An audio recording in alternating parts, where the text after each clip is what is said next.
Welcome to the City of Bakersfield Planning Commission meeting. This television broadcast is brought to you by the local cable companies, the County of Kern, and the City of Bakersfield. You can watch the rebroadcast of this meeting Saturday at 7 p.m. and Sunday at 10 a.m. The agenda for this meeting can be downloaded at www.bakersfieldcity.us. Presiding over this evening's meeting, Chair Adam Strickland. It is my pleasure to call to order the April 2nd, 2026 Planning Commission meeting. Madam Clerk, will you please call the roll? Chair Strickland. Here. Vice Chair Biddle. Here. Commissioner Brandt Oliver. Here. Commissioner Cater. Commissioner Core. Here. Commissioner Martin. Here. Madam Clerk, next item, please. Pledge of Allegiance. Please stand for the Pledge of Allegiance.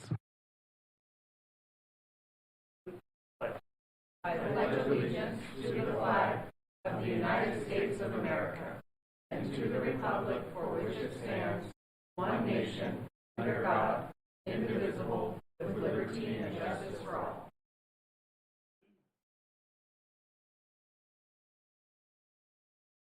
Madam Clerk, next item, please. Public statements. Public statements are now received at different times depending on the item. I will call on Madam Clerk to call for public statements at the appropriate time, so please listen carefully for the correct time to speak. Non-agenda item 3A, public statements. Does anyone in the audience wish to address the Commission regarding items not listed on tonight's agenda? If so, please come forward and state your name.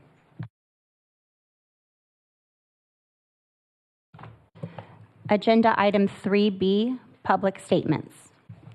Does anyone in the audience wish to address the Commission regarding items listed on tonight's agenda? If you are here for a non-consent public hearing, item 6A, now is not the time to speak. You will be given an opportunity to speak at a later time. Seeing none, Madam Clerk, next item, please. Agenda item 4, consent calendar items. All matters listed under the consent items do not require a public hearing and will be enacted in one motion. There will be no separate discussion of said items unless staff or commissioner requests specific items to be pulled for discussion or removed for separate action. May I get a motion approving consent items 4A? I'll make a motion. Vice Chair Biddle, do I have a second? I'll second. Commissioner Core? Commissioners, please cast your votes. Madam Clerk, can you change the screen so it shows item 4A?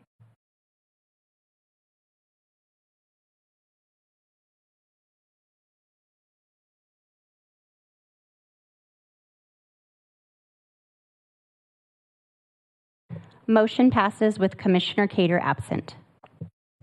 Madam Clerk, next item, please. Just for the record, Commissioner Biddle abstained. Oh, okay, thank you.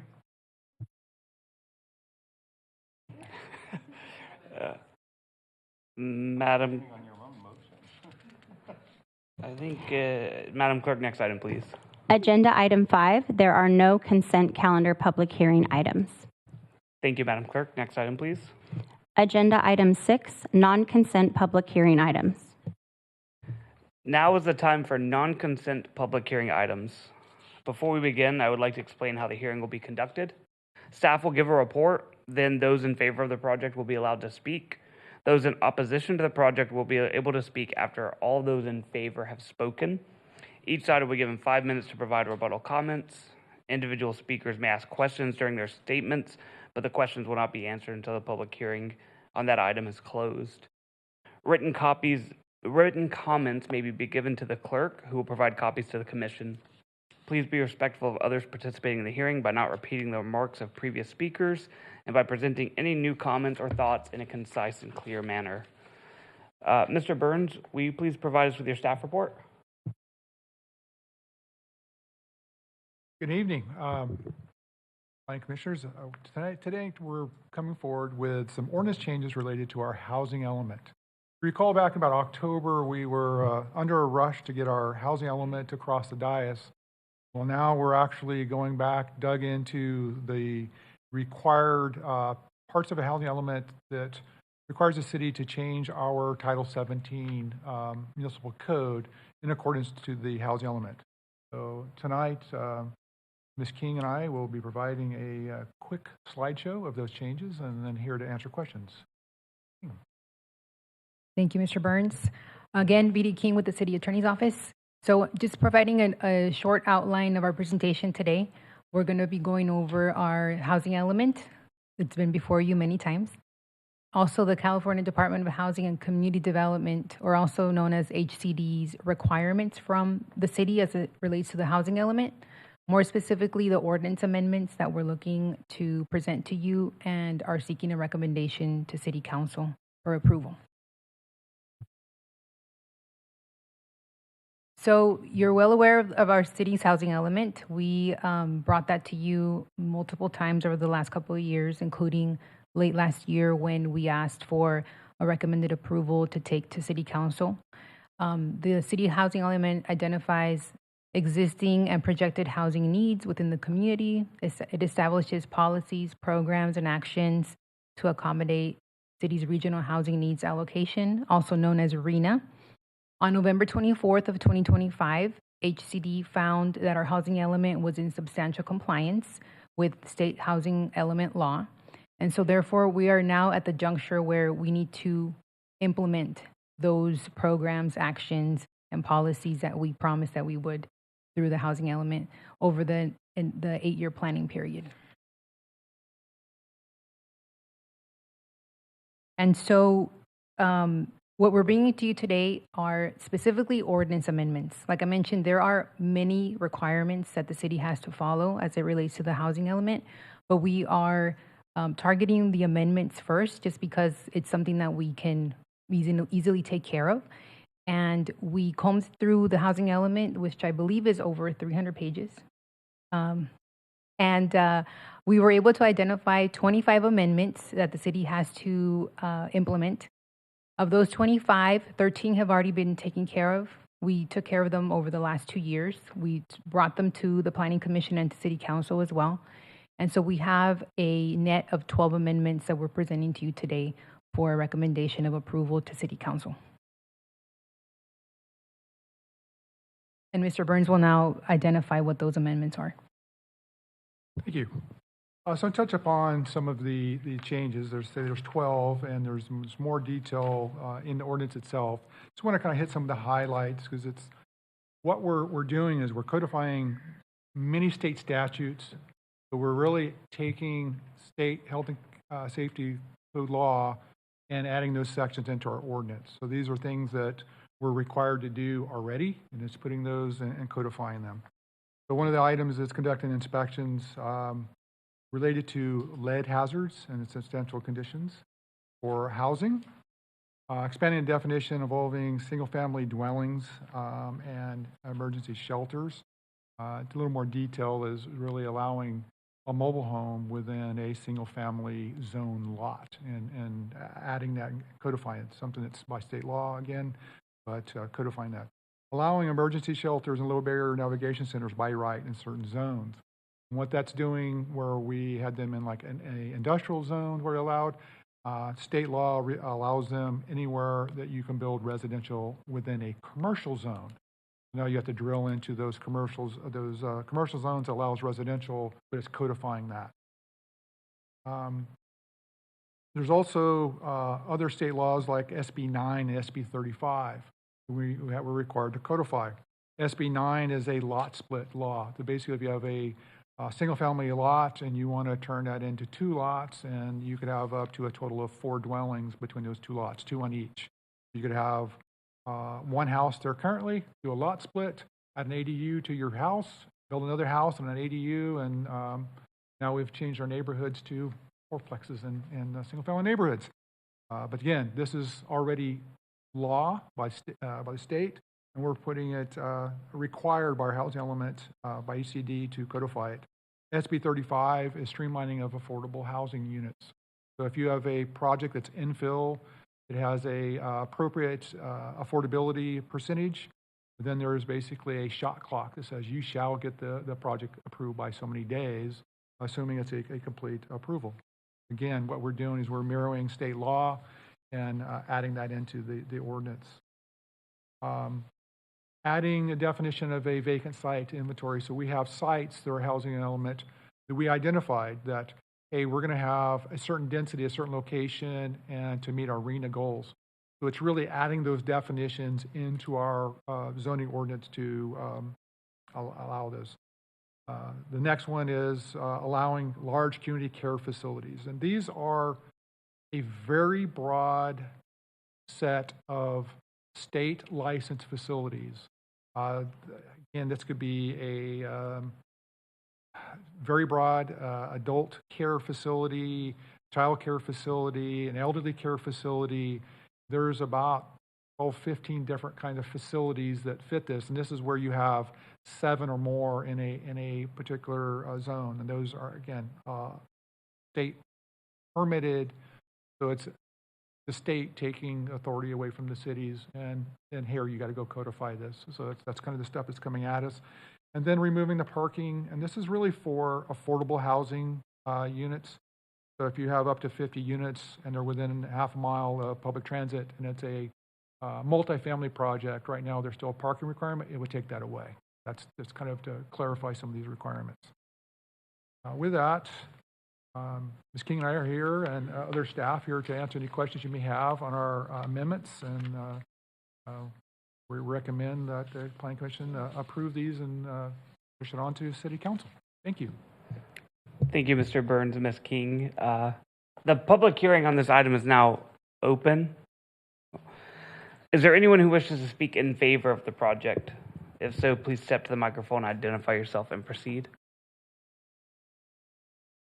Seeing none, is there anyone who wishes to speak in opposition of the project? If so, please step to the microphone, identify yourself, and proceed. Seeing none, does any commissioner have any questions for the public on this item? Remember, this is not the time to express any opinions on the matter. It's only time to ask questions. Commissioner Martin. Thank you, Mr. Chairman. It's also time to ask staff questions, right? This is correct, yes, sir. Because we don't have anybody Yes. in favor or opposed. I was wondering if staff can tell me, and I understand, we get so many of these items that is out of the city's hands. What do we have to do this, we have to do that. I'm wondering on BMC section 8.27.02, the amendment that adds language upon a complaint from a tenant, resident or occupant or agent of said person regarding alleged lead hazard or substandard conditions. My question is,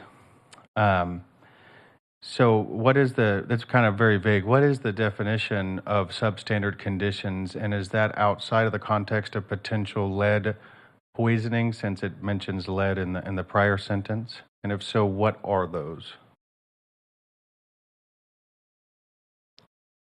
Commissioner Martin, there are a number of housing-related standards.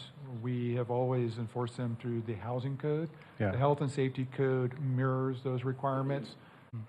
Adequate sanitation, dilapidated roof, dilapidated conditions.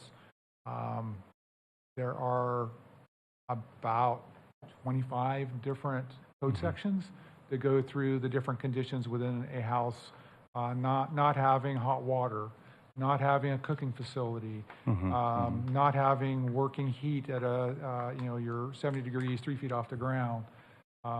It's those type of elements that are within the health and safety code. Okay, so essentially it's health and safety and mirroring those. Correct. And the reason I bring this up is when also, before I get into that, who pays for this said inspection? Commissioner Martin, this enforcement falls under code enforcement. No different today. This is codifying something we already do. Right. The lead is one that we have not received complaints, so it's not something we are probably the most proficient at it. But all the housing items, we deal with those regularly. So it's something that we're codifying it. Our process is faster than using the health and safety code. So even though we're codifying it, it gives us the ability to use that process. We're going to continue to using our Section 8 intermunicipal code, that is much faster to address these things for our constituents. Okay. And the reason I bring this up is, I have had have rentals Commi- before. Huh? Question or comment? Thank you, Mr. Chairman. I'll go to my Commissioner next. Also, on the lot splitting of the land, and is the reason we're adding multifamily or excuse me, adding mobile homes as well? Is that also to deal with it potentially having a mobile as an AUD on a property? Is that the idea behind that? I think the idea behind adding mobile homes and manufactured homes to the R1 is for the RENA to count towards the RENA number. Yeah. Because we're expanding the definition. Okay. And a lot splitting is interesting. Again, I know we need housing.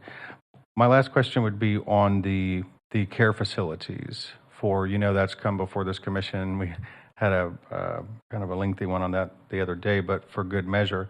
What will that put the numbers to of what we're allowed to, what we have to allow without any other permitting or CUP?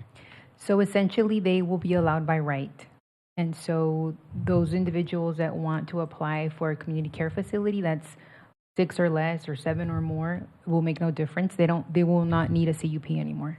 So we won't need a CUP if somebody takes a 3,500 square foot home and totally remodels that home to make it like a commercial facility and have 20 different rooms in there that are 10 by 10. We will not have a right as this commission to say no. It won't even come to the commission, but you will still be able to regulate based on building and fire codes. But so the example that came before this commission, if you guys remember, essentially that would take that out of our hands, and they would have been able to have, in that, I'm using that specific instance, because we had so many folks from the neighborhood who I clearly understand we would not be able to do anything about someone turning essentially a residential facility without going through the CUP process, and in my opinion, treating it's like that's correct. That's correct. Okay. Thank you. No further Commissioner questions. Martin, just to add on to that, there's already other types of state licensed facilities, sober living, they're similar. So the state continues to take those authorities away from local But not jurisdictions. over 6 though, correct? Yes, they do. For the sober living facilities, you can have up to 10, right?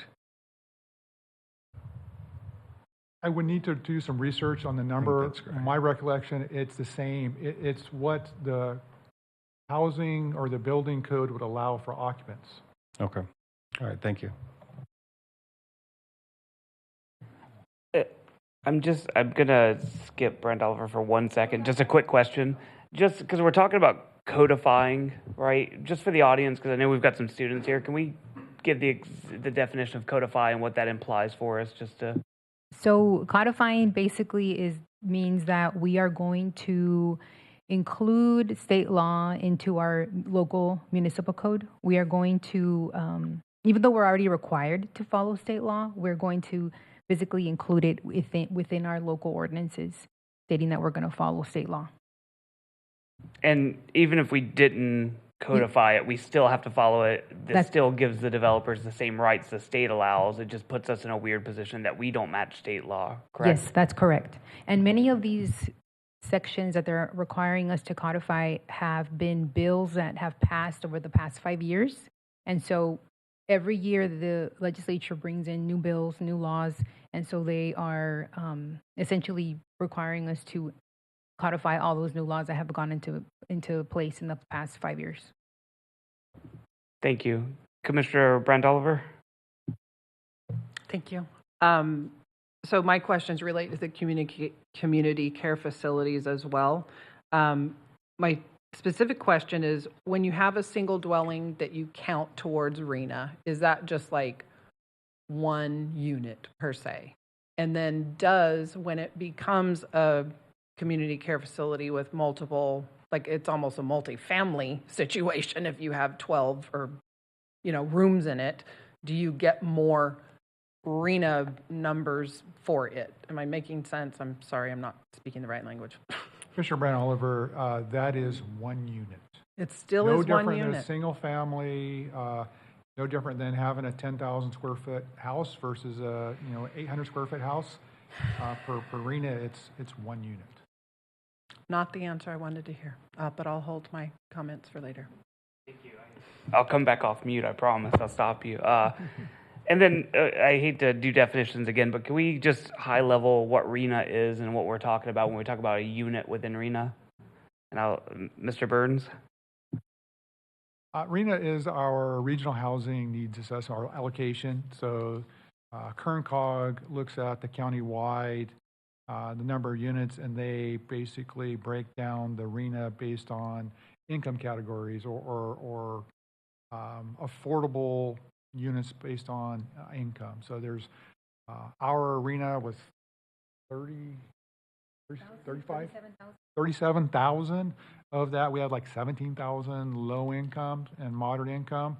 So in our units, that's actual housing units. If you think about an apartment that's 200 units, then we get the full 200 units for that based on that density. So you look at how many units per acre, and the different categories are based on density. So single family, it falls in that above moderate income, so we get 1 unit in that group. We have something that's at a higher density, like 20 units per acre or more, then that would fall in that very low income category. And just to clarify, the intention of RENA, whether the application is the same, the intention of RENA is to make sure that counties and municipalities are building an appropriate amount of housing to cover different economic ranges. That's correct. Cool. Thank you, Mr. Burns. Oh, sorry. Commissioner Core? Question to the staff. For reducing the minimum parking requirement, is that only for multifamily housing only, or is it for commercial or other residential properties? That specific amendment, Commissioner Core, was about affordable units specific. So it's affordable units within that half mile to a transit. Okay, it won't apply to all the apartment units. Correct. It's Okay, an affordable just units. affordable. Okay. And then I had just, I think, 2 questions. Well, 3. Feeding on to the inspections, I understand now that that's still code enforcement. You gave the example on like the lead testing. The city hasn't had to do that, but is that something we'd probably contract out if we had to come across this? We wouldn't anticipate code enforcement can do lead testing internally, or? Commissioner Strickland, yeah, that's probably that's how we would handle it, because there's not the expertise to do that. We do similar when we have cases that won't go away with mold. So we would have to have someone that's certified in that type of testing. Okay, great, got it. And then I had a question on one of the summaries for an update. It just said that we were making more objective language. Could you give some examples of that, just to capture that? What is objective language in results of? I think that was 1710-040, maybe. Chair Strickland, that involved the CUP findings that we are required to make.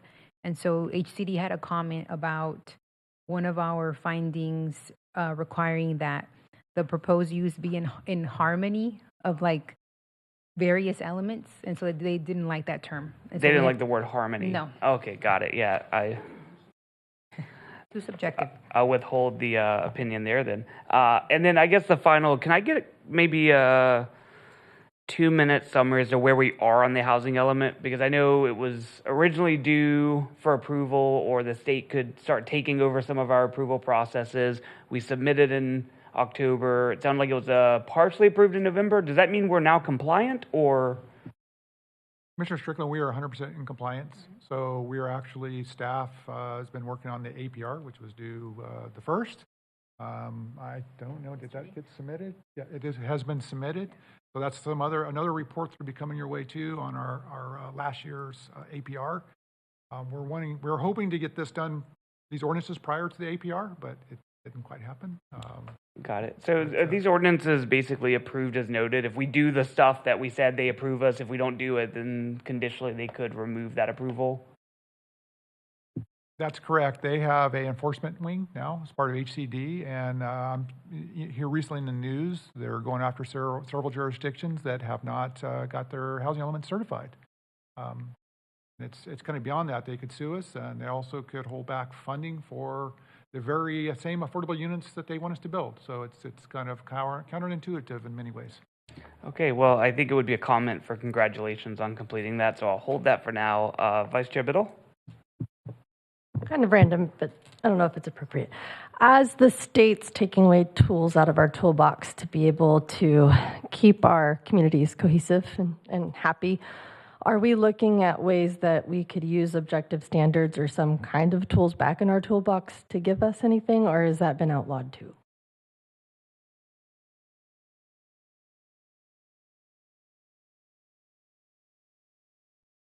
Commissioner Biddle, I'm struggling to come up with some objective standards that would help us. I can say we did incorporate the objective standards for our multifamily here recently, because that's basically the only thing you can use these days. I think if we're wanting certain standards on our single family residential neighborhoods, we're going to have to look at objective standards for them. And that's, I think, in some ways, it's some of our single family developers may not like that. But if we want to keep some of the cohesive in our neighborhoods, we may have to go that direction to counteract some of these things that we're talking about tonight. Okay. I can tell you from a staff's perspective, adding the objective standards in the multifamily, what we found is we didn't do as good of a job in our ordinances so we need to fix some things. So they're trying to make a one-size-shoe-fits-all scenario, and we're finding that that's not working well for us. So I think as we come around with our general plan and our next zoning ordinance updates, you're going to see a lot of those objective standards change. But if this is something that this commission is wanting us to look at, please feel free to reach out to staff. And I'm sure Commissioner Brant Oliver may have an opinion on this too, because that's and it gets in her wheelhouse a bit. Thank you. Commissioner Brent Oliver. Going back to me, sorry, about the lot split required by state law or the ministerial right by right of it. Is there a minimum? So when we zone certain land and we say, this 20 acres can be 20 units per acre, meaning which typically means 20 lots per acre or whatever. What's to prevent somebody from just taking the minimum lot size in that neighborhood that's required by one zoning ordinance and dividing it in half? They have the right to do that. And then the next time they could turn around and divide it in half again. I mean, how many halves can you get? Is there any language in this, and then I'm really not seeing it, that you can stop the process from having and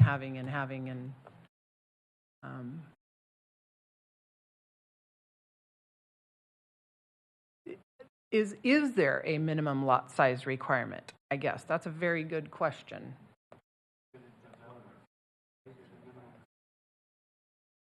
Well, they're thinking.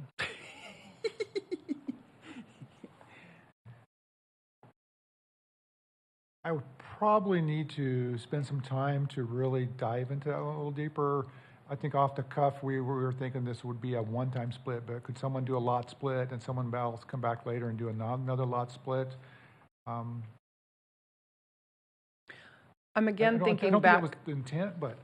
Well, but the language is so specific that it's like, how do you argue against that? How do you review? I mean, it's literally plain black and white. So I'm thinking back to that. Do you remember that development that was over that one cul-de-sac, 4 lots in the middle of a developed neighborhood, and people were like, and I'm thinking, 4? We'll try 10 or 8 or, double down on that. And so I'm.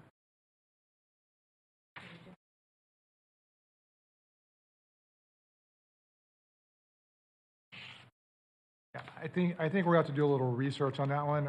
I'm looking through the fact sheet, and I'm not finding a minimum standard. Ms. King was able to quickly Google that showed a 2,400 square foot lot split, but I don't know if that's actually. You mean by state law? codified? So you're trying to Google what the state law minimum Yeah. requirement is. Okay, so that's kind of another question of mine, and it really, really, really relates to the community facility especially. I would love to see the state law that says you can have a hospital in a neighborhood. I mean, I just, because that's essentially what these words are, which I actually appreciate the language that we tried to write, and I'm going to acknowledge the language in our red line that says, I feel like we were trying to keep it generalized by having that right next to everything that said permitted, permitted, permitted, and you have the language, because this was one of my questions. Is your intent by this language to make it similar to, let me find it, sorry. Residents per unit will be analyzed based on residential uses similar to other residential uses of the same type in the same zone pursuant to, what does that really mean? So, Commissioner Brian Oliver, what we were trying to do there, the question came up in the past about how many people can be in a facility. Mm-hmm. And really it comes down to the building codes and fire codes. Okay. And that's based on, the bedrooms. The bedroom sizes. So exactly. Right. The 2 people in the first 70 square feet and another one for Okay. every. So it's really pointing out that you can't just shove 10 people in a room. So it wasn't, because I could also read this as residents per unit will be analyzed based on residential uses similar to other uses in the same zone as, well, then my neighborhood has 4 bedrooms similarly, then maybe I can only have, maybe there shouldn't be facilities over 4 bedrooms. I mean, I was just kind of reading it a little different, but I'm glad that you clarified the intent is to follow the actual fire and building codes for the minimum safety occupancy type. Okay, thank you. Sorry. And I think following on that, just for clarification, if the ordinance is passed, and we'll just say we get it's just a 4-unit house, just 4 beds, 4 bedrooms, someone converts that into a sober living community, is there any notification of the property owner to the city that that is now a sober living community?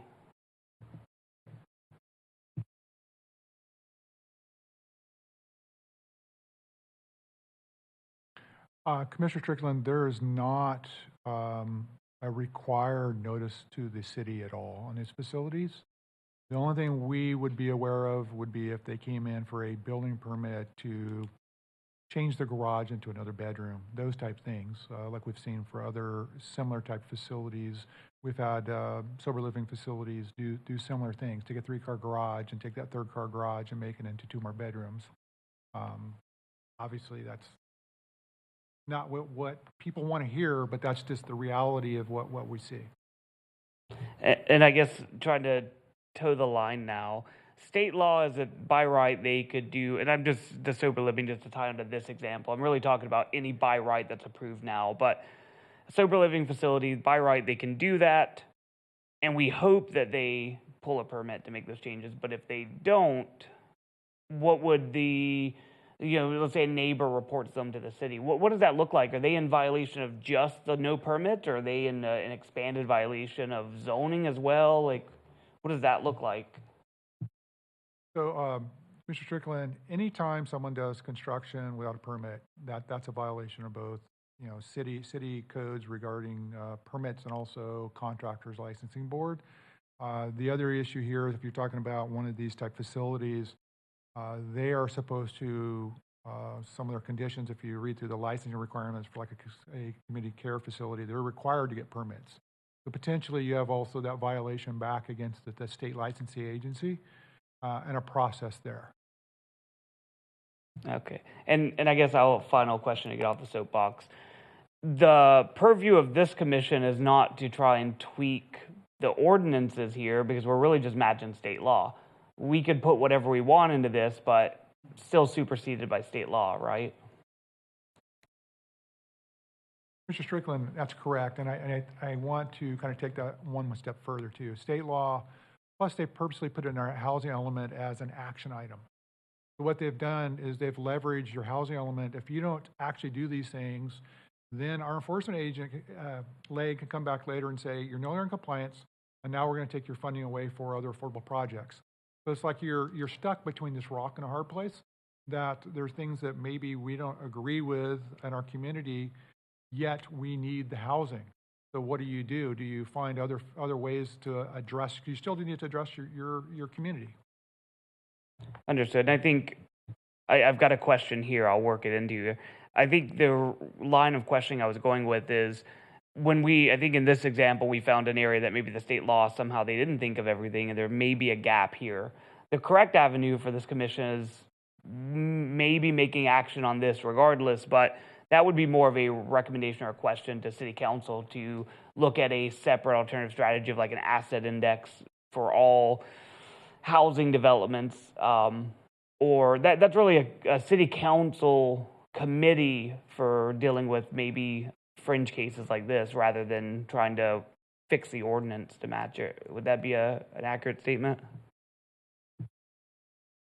Are you suggesting that we make recommendations to the council in terms of the language on the ordinance? No, I think I'm suggesting that if we say, hey, as maybe not even as a commissioner, as a constituent, I see that this could be problematic. Really, the avenue is to go to planning or go to city council and say, hey, with this new ordinance, perhaps we should have a committee or a task force that looks at sober living facilities or new instances of development after these are built to make sure that we're tracking how often we're actually using this and keeping those compliant. Yes, and I believe that there are council members that are interested in tracking even after when we go through this process. Awesome. Yes. Thank you so much. I was just going to add that for the amendments, Mr. Burns mentioned that there are action items on the housing element. Because it took us so long to get the housing element approved, many of those action items for the amendments have already expired. So that's why we brought them all at the same time, because we were already past the deadline for 90% of them. As a project manager, I understand expired action items. You're talking my language. So any other questions? Okay, seeing none, and because there were no comments in favor or opposition, we won't have a rebuttal. I will now close the public hearing on this item and return it to the commission for comment and action. Commissioner Martin. Thank you, Mr. Chairman. Look, I mean, this one's a doozy for me, but I guess I'd have to say, and I appreciate all staff's work on this, and I know we're trying to deal with the confines of the law, and I think, Mr. Burns, you said it well, that, if we don't do this, then we can't get that. If we don't do this, then we don't get that. But there also has to be a line in the sand somewhere, right? For us, it's like, well, they said, or we won't get this grant or that. Well, we'll find another one.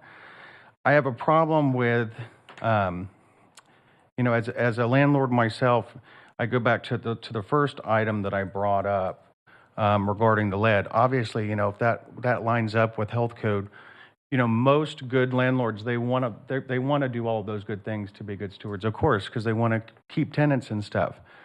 So they want to make sure there's hot water and things like this. But there's also, I can speak for example, I had a tenant one time who didn't want to pay their rent, and so they said all these things. There was beautiful new hardwood flooring I'd put in. I bent over backwards for lead, and there was no lead. So that one kind of strikes home personally because I've seen it a couple times as an abuse to somebody who has a mortgage to pay, who's not some big landlord, who's a little guy with a little unit, And so I have problems with the language. I think that can be vague and can be abused. Of course, if there is a real situation, a real issue there, then we absolutely should take it seriously. But then that's, health and safety, and then now we're adding code into this, which is a higher expense to the taxpayer there when code is already, I know with the city and the county, they're already stretched very thin. So I have a problem with that. And then we get into this situation of, the split lots, how many times can we do that? I thought that was a great question because a lot of this gets very vague. And with the elderly care facilities, look, we've seen it. We've seen these things come before this commission just in my short time while being here. And we are essentially saying, well, we don't even need a CUP to have a hospital, and that's a great reference to way to put it. And this is so folks don't have to build a facility, don't have to go through the hundreds of thousands of dollars for the parking and all the different things that has to happen, and that is the abuse that can happen. And it nearly just happened in this city where we had 50 residents come out to say, please, we already have 3 in our neighborhood, we cannot take another one. Where on the actual language and the documents they were submitting for a CUP in that facility, there was 12 plus, if I recall. That's 12 times the amount of people coming in. That's 12 times the amount of EMS and all the things that happen. And that's why those folks bought an R1, bought a residential home. And so I'm really puzzled here because I respectfully disagree, Mr. Chairman, today that, well, state law says it or else, and it's not the purview of this commission to have an opinion on these things, or we should go have a separate subcommittee, et cetera, because we should. Because if we don't, then why are we here? Let's pack our bags. We could have left. It's Easter week. I think when we have something like this, I think it is our job to look at it. And at a certain point, we do have to push back. This is wrong. And it is changing our communities the way if folks wanted to buy a house there, fine. If you would have told those people they're buying a house that has 3 facilities next to it with 10, 15 people in it, they probably wouldn't have bought there. So I'm conflicted with, well, if we don't do that, Matt, then we'll lose some funding for something else. When do we take a stand in the state? It is regardless of R versus D, it is what we're dealing with currently. And this is not right for our community. And to your point earlier, is if the state's going to do what they're going to do anyway, and all we're doing is codifying it for our own situation and our own city, then there's no way. I do not support this, and I apologize for the long, passionate spiel, but this is not correct, and it's not right for our community. Thank you, Mr. Chairman. Thank you, Commissioner Morton. Commissioner Brent Oliver? 2 bad newses in a row. I could just ditto everything Matt said. I feel the same way. I feel like we have to take a stand as well. I feel like, first of all, I'm again frustrated with being put up against the wall of there's a deadline and we need to approve it. I'm extremely frustrated and I realize you guys are very hard workers. I am not trying to say people have been lazy and, got this late. Okay. I'm not trying to say that. I'm just frustrated that we can't work on the language and do some pushback, and I'm hoping that you did push back on, things like the lot split or things like the community care facility. I think it's very unfortunate and very, very, very, very against the American way to have purchased something knowing the current status of the zone around you, and then it completely changed. Now there's a sewer farm behind you. I just think that's completely, you have no rights as a property owner anymore. And I am completely against that, and I agree with Matthew that we have to take a stand. And I am not in support of approving this. I hope my commissioners agree as well. I think that if you do not, I wish, here was another thing I wish, that each one of these resolutions would be individual. Like I'd approve 10 out of the 12. So I wish they weren't brought as 12 altogether. I wish that, so that we could move on with certain ones, and then we were only dealing with the couple that are unreasonable. And I think that as a city, we do still have to try and take a stand, and we will figure it out. We will figure it out if they finally get around to us and say, okay, you lose your affordable housing. Because I think my question too, does the community care facility with 12 people in it count more than a single family dwelling? That right there does not even meet the state's goal of more housing. Like, why would the community care facility be dumped in the housing element, period? Anyway, I'm completely against it. Sorry. Thank you, Commissioner Brandover. Vice Chair Biddle, are you requesting to speak, or is it just popped up? What was it next? You want some comments, though? No. Okay. Vice Chair Biddle. Oh, man. Okay. I say ditto too. I don't like state law. I think last year there were 794 laws passed in the state of California that the governor signed into action. He only vetoed 123. So there's a lot of laws that we don't like and we don't agree with. And we really have to take action as community members when it comes to voting and looking at who our legislators are and which policies are brought forward, because a lot of these are also policies brought forward by the people that I don't always agree with. So I don't like the wording, but unfortunately, sometimes we have to do things that we don't like to do thanks to the state. I could say that in my own industry and multiple different industries. Anybody that's in trucking or in grocery stores, I mean, across the board, politics are very, divisive. And it is very scary to know that tools are being taken out of our toolbox, but I still remain optimistic by working with city staff to make sure that we do have certain standards where we can make that. And every time we do that, the state's probably going to pass another law that doesn't allow us to use that tool either. There's a lot that really needs a lot of work when it comes to policy changing, but unfortunately these are things. SB 9 is something that I was excited about. I am a single girl that lives in a duplex. My grandmother is in the front one. We live on a lot that would be the size of a single family dwelling. So I don't find fear in knowing that lot sizes aren't required to be a certain size for those of us that maybe don't want to maintain a front and a backyard. Because I can't remember the last time I went to my front yard, to be honest with you. I'm in the back. So certain things are very scary, but we have to remember that we as a community make these decisions, and we have the ability to make sure that our staff is looking at making sure building codes are met and making sure that lot sizes and everything is met. So as far as not liking state law, neither do I, you guys. I don't. But unfortunately, I do move to approve this project. Thank you, Vice Chair Biddle. And not seeing others, I'm just going to make a couple comments. I want to start with thanking staff for the work they've provided on, regardless of any comments I have coming after this. I understand the effort that going through just the last several years is. I understand it, and it's a lot of work, and I understand that it may sound like we're checking boxes to others, because we kind of are, but we have to. So I do appreciate the effort, and I also want to appreciate the students for coming out tonight and picking an impassioned planning commission meeting to show up to you rather than a quick one. So with that being said, I just want to reiterate that I don't like any of the ordinance forces. I don't like that the state tells us what we have to do. I don't like that we have to do it, but the reality is we have to do it. By denying these ordinance changes and shooting it down is the definition of screaming into the void. It will make no change. It will do nothing but make staff's life harder when one of these housing developments or these daycare facilities want to open up and the state law lets them, and we can't stop them anyway, but now city staff has to respond to that. City staff has to deal with it. They have to deal with the lack of funding.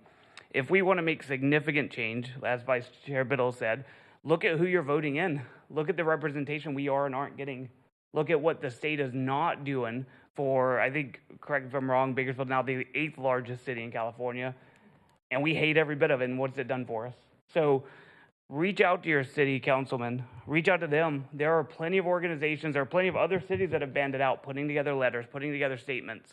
The Planning Commission's purview is not to make that stance tonight, because if we shoot this down, it doesn't do anything other than trash the work the staff has already done. And I promise you, our governor or our assembly is not going to look at it and say, well, dadgummit, the Bakersfield Planning Commission shot it down. We should make change. There are more applicable avenues. So I'd hate to shoot this ordinance down or reject this in protest, because I don't think it's going to make a change. I'd rather acknowledge the effort staff has done, acknowledge that we have to do this, and then put our energy towards reaching out to our reach out to our councilpersons, reach out to our mayor and vice mayor, and make our press there, because I feel like they're on the same page we are. Nobody likes this. We're having to do it. Let's do it and then put our energy properly. So I would like to second Vice Chair Biddle's motion. Can I say, Mr. Chairman, it's not that we're not saying, in my opinions, or saying that staff didn't do a good job or the governor doesn't care up there. We have pretty good representatives here. But to me, it is about it's what's right or what's wrong to a point where it's like it's not any dig at city staff, and you guys are trying to do everything you can do, with those confines. But if they're going to do it regardless, it's a matter of what's right and what's wrong from my angle. I appreciate all the work city staff's doing to try to jump through these hoops because of the governor and the legislature that we have. But thank you. I appreciate the clarification, and I do not mean to make it seem like you don't appreciate the staff. I'm just saying I don't want to. I agree with you. What you're saying, we're on the same page here. I just think we're looking at different opinions on the real result. I think saying no to this, opening up that can of worms of now the state's enforcement division is going to come in and they're going to bully us anyway. If we deny it, we get bullied, or we approve it and we don't like it. Both are terrible solutions for us, but one at least saves city staff a little bit. So, yeah, of course, before I second that, I will let Commissioner Brent Oliver continue. Thank you. Thank you for pausing the second. So, Ms. Biddle, Commissioner Biddle, I apologize. I totally do not have, I just want to clarify my one position on small lots. Absolutely don't have a problem with small lot in a certain location, but I think my intention on the comment was if a person's purchased a lot in more of an estate-sized area, that's their intention, is to live more with space around them. And so that is what I thought our whole entire zone general plan was for, and to have it thrown out the window is just very, very, very unsettling for me. And then just the last comment is I really appreciate your point that we are not elected officials, and I would have to agree that it is not our position probably to push back as hard as I want to push back. It is not, my opinion is not going to make a difference because I'm not an elected official. So. Thank you, Commissioner Brent Oliver. And I want to continue with that second, but I think just so we're on the same page, your motion is in favor of approving staff's recommendations? That was your motion. I right, just want to make Commissioner sure before. Bill? You want to restate your motion? just in case? I approve staff's recommendation. And then I would like to second Vice Chair Biddle's motion to approve staff's recommendation. Commissioners, please cast your votes.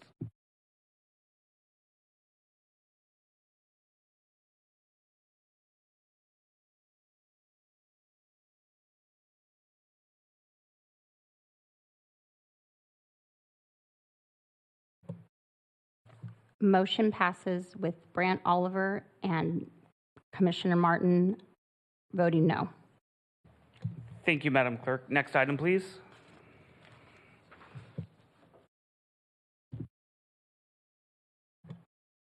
Agenda item 7, communications. Does staff have any communication items? Just like to thank you guys for your passion tonight. I think from a staff perspective, I think we feel the same way. Some of these things are not where our values are either, but it's things that unfortunately we're painted in a situation where we have to move these things forward. So I appreciate all your points tonight, and I can tell you from a staff perspective, we don't take it wrong or different or against us either. We understand we're here the same way as trying to make our community a better community and take care of our residents. So again, appreciate you guys' passion. Thank you, Mr. Burns. Madam Clerk, next item, please. Agenda item 8, commissioner comments. I'm supposed to say, does any commissioner have any comments? But I think Vice Chair Biddle has already said she does, so I'm just going to let her go. I want to thank my colleagues for tonight. I thought tonight was going to be very boring, to be honest with you, and this was great conversation. And these are the same conversations we need to have with our community members, our stakeholders, the people that we sit with organizations, because these laws get passed so quickly. And I feel so bad for city staff and for the city attorney's office to have to keep up on it. I use AI and I can't even get through half of it. they make the everything so confusing. So the more that we know and we get the education and get it out to the community, the more our voting habits will change. The more we'll pay attention to those propositions that are named in very funky ways that you think you're voting for one thing and you're voting for a complete other thing. So I encourage anybody that's watching or anybody here tonight, please get involved in the voting process and understand how these things affect our communities, because I'm just there with every other commissioner. We are not happy with what the state puts down, but unless we put our comment into it, they don't know what we really need. So try to write to your senators, your assemblymen, anybody that you can, and voice our concerns for our community. So thank you for the conversation tonight. I really appreciated it. Thank you, Vice Chair Biddle. All right, I will close out with my comments. I have a couple comments. First, I want to thank my fellow commissioners. Again, we're not on different pages here, different perspectives, same page. So I really would like to take this energy to this is awful. Again, anyone here, go back to class and talk about some of these ordinances and how they even make sense for Bakersfield, right? What is this? So if we think of Bakersfield, we have the largest undeveloped land in California. And we get policies like this where they want us to cram everyone into the same neighborhood in the same block, which is great. I am all for higher density. I'm all for multifamily. I'm all for having these services. But you cannot, in my opinion, I don't want to get too more into my opinion, but we're passing state law to design these cities to be like San Francisco and Los Angeles and areas where it just does not make sense. So the real question is, will developers build what we're seeing? Will some people split their lots? For sure, yeah, I could see that's a monetary gain right there, right? I don't see why you wouldn't. Are people going to want to open up multi-family dwelling in the neighborhood? If it makes sense, they will. If it doesn't, if it's not profitable, they won't. Will we see these healthcare facilities? We will. We've already seen them. We've previously rejected things because it's community concern. It's not that we don't want them, right? I would love nothing more than to have enough sober living facilities in Bakersfield to support those who need it. But is it something that makes sense to throw this into an established community because someone just happens to already own the property there and they find it as a profit model? So I appreciate the comments. I really hate the ordinances. I hate that we can't have an open discussion with state legislature. We have to pass 800 laws a year, and then city staff has to spend their time writing ordinances, and by the time they get done with last year's, there's 800 more that they have to include. And it's how it is. It's taking the power away from your local elected officials to help you guide your city. If we wanted, well, all right, now I'm getting on the side. So I'll leave it at that. Again, thank you for everyone coming out. And then I just had a couple of comments for staff. First comment, I won't be here next week. I'll be on vacation. I know we're going to be 2 weeks next session. I know we're going to have maybe we're a little light on quorum, so I wanted to give a heads up on that. The other comment I had was I'd like city staff, maybe at least, I don't know if this is a work with city council thing, but we are continuing to see examples like tonight where we are losing the power to have any say in our city, and I don't know if there are tools we can develop. I don't know. I don't know if this is an action item that the city can come back and look at. Are there ways we can put tools in to help us at least have some kind of say or knowledge in this, right? If these are now by right and just approved and that is what it is, how do we help protect the existing residents where they live or where they go? So that was all of my comments, and then I guess that was it. So with that, Madam Clerk, next item, please. Agenda item 9, adjournment. The April 2nd, 2026 Planning Commission meeting is adjourned at 6:28 p.m. Thank you. Good night.